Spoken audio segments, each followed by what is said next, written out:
हिंसा की तरफ झुकाना तो भी ना झुका पाएंगे।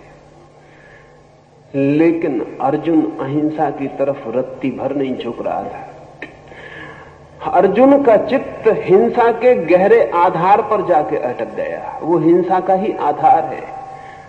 उसे दिखाई पड़े अपने ही लोग, परिजन, संबंधी। काश वहां परिजन और संबंधी न होते तो अर्जुन भेड़ बकरियों की तरह लोगों को काट सकता था।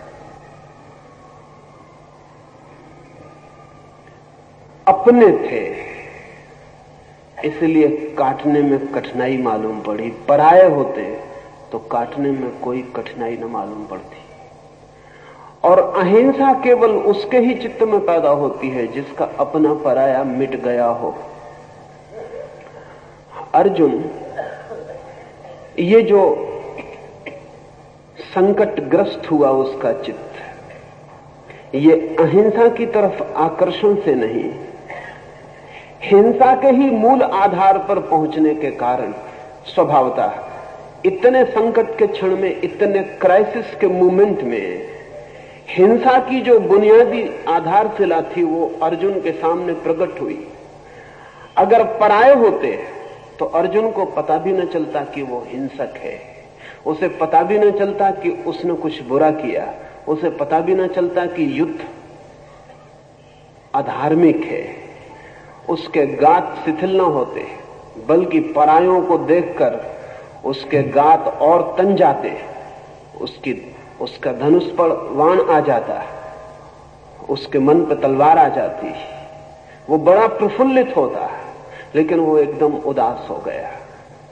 इस उदासी में उसे अपने चित्त की हिंसा का मूल आधार दिखाई पड़ा। उसे दिखाई पड़ा इस संकट के क्षण में, उसे ममत्व दिखाई पड़ा। ये बड़े आश्चर्य की बात है कि अक्सर हम अपने चित्त की गहराइयों को केवल संकट के क्षणों में ही देख पाते।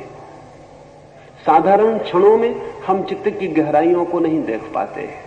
साधारण क्षणों में हम साधारण जीते हैं।